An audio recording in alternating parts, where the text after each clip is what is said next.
Chapter 41. The first week of their return was soon gone. The second began. It was the last of the regiment's stay in Meryton, and all the young ladies in the neighbourhood were drooping apace. The dejection was almost universal. The elder Miss Bennets alone were still able to eat, drink, and sleep, and pursue the usual course of their employments. Very frequently were they reproached for this insensibility by Kitty and Lydia, whose own misery was extreme, and who could not comprehend such hard-heartedness in any of the family. "Good heavens! What is to become of us? What are we to do?"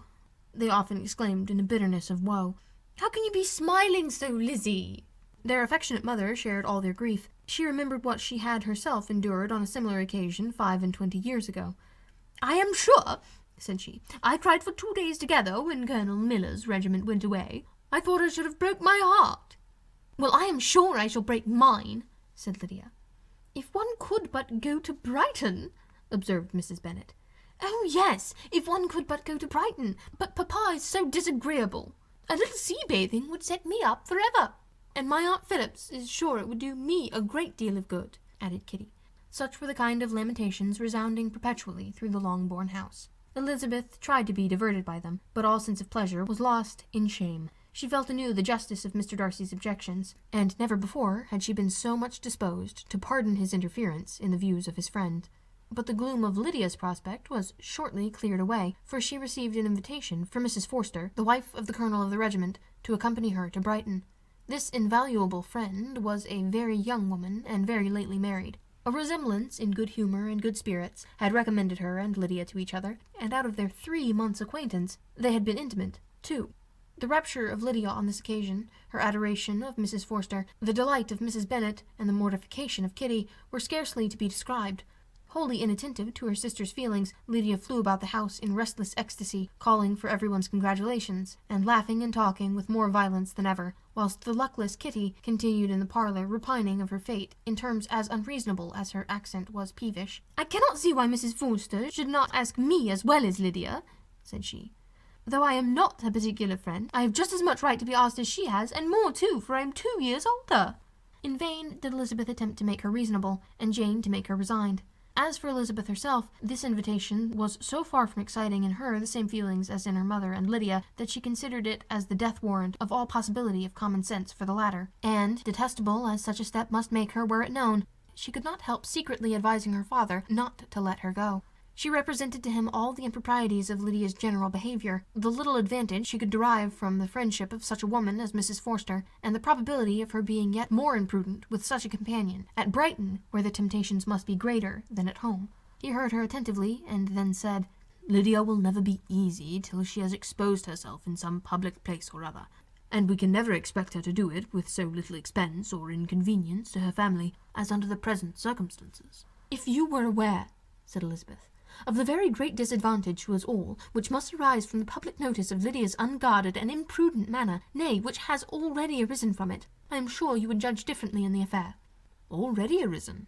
repeated Mr. Bennet. "What, has she frightened away some of your lovers? Poor little Lizzie! But do not be cast down. Such squeamish youths as cannot bear to be connected with a little absurdity are not worth regret. Come, let me see the list of the pitiful fellows who have been kept aloof by Lydia's folly." "Indeed, you are mistaken. I have no such injuries to resent. It is not of peculiar, but of general evils which I am now complaining. Our importance, our respectability in the world, must be affected by the wild volatility, the assurance and disdain of all restraint which mark Lydia's character. Excuse me, for I must speak plainly. If you, my dear father, will not take the trouble of checking her exuberant spirits, and of teaching her that her present pursuits are not to be the business of her life, she will soon be beyond reach of amendment. Her character will be fixed, and she will, at 16, be the most determined flirt that ever made herself and her family ridiculous. A flirt, too, in the worst and meanest degree of flirtation, without any attraction beyond youth and a tolerable person, and from the ignorance and emptiness of her mind, wholly unable to ward off any portion of that universal contempt which her rage for admiration will excite. In this danger Kitty is also comprehended. She will follow wherever Lydia leads, vain, ignorant, idle, absolutely uncontrolled. Oh, my dear father, can you suppose it possible that they will not be censured and despised wherever they are known, and that their sisters will not be often involved in the disgrace?" Mr. Bennet saw that her whole heart was in the subject, and, affectionately taking her hand, said in reply, "Do not make yourself uneasy, my love. Wherever you and Jane are known, you must be respected and valued. You will not appear to less advantage for having a couple of, or I may say 3, very silly sisters. We shall have no peace at Longbourn if Lydia does not go to Brighton. Let her go then.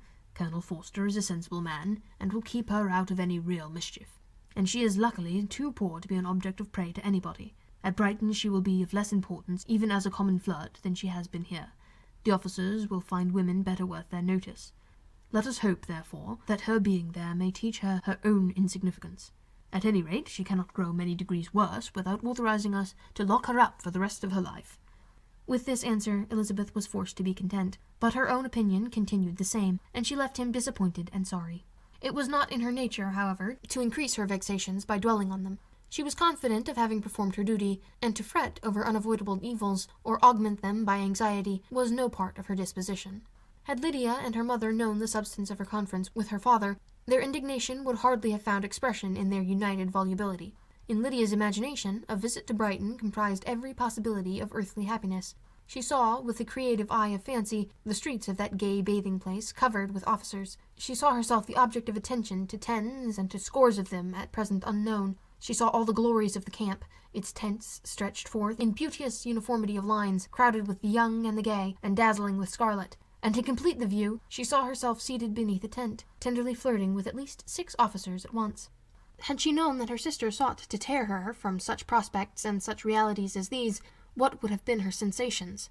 They could have been understood only by her mother, who might have felt nearly the same. Lydia's going to Brighton was all that consoled her for the melancholy conviction of her husband's never intending to go there himself. But they were entirely ignorant of what had passed, and their raptures continued, with little intermission, to the very day of Lydia's leaving home.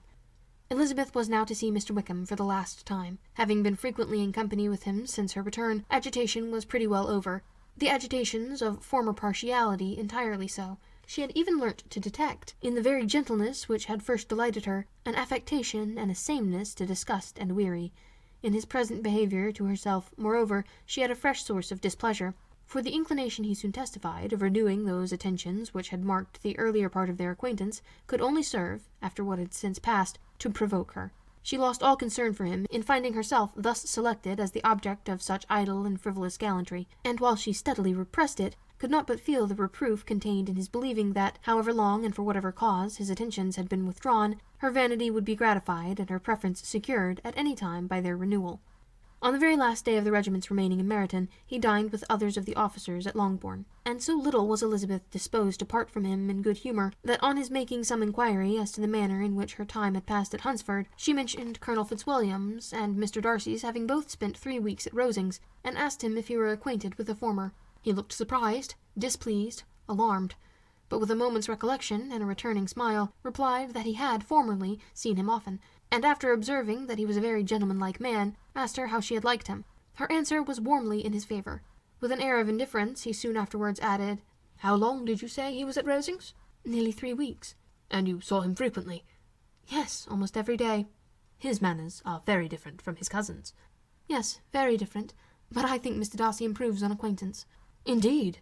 cried Wickham, with a look which did not escape her. "And pray, may I ask—" But checking himself, he added in a gayer tone, "Is it in address that he improves? Has he deigned to add aught of civility to his ordinary style? For I dare not hope," he continued in a lower and more serious tone, "that he is improved in essentials." "Oh no," said Elizabeth. "In essentials I believe he is very much what he ever was." While she spoke, Wickham looked as if scarcely knowing whether to rejoice over her words or to distrust their meaning. There was a something in her countenance which made him listen with an apprehensive and anxious attention, while she added, "When I said that he improved on acquaintance, I did not mean that either his mind or manners were in a state of improvement, but that, from knowing him better, his disposition was better understood." Wickham's alarm now appeared in a heightened complexion and agitated look. For a few minutes he was silent, till, shaking off his embarrassment, he turned to her again, and said in the gentlest of accents, "You, who so well know my feelings towards Miss Darcy, will readily comprehend how sincerely I must rejoice that he is wise enough to assume even the appearance of what is right.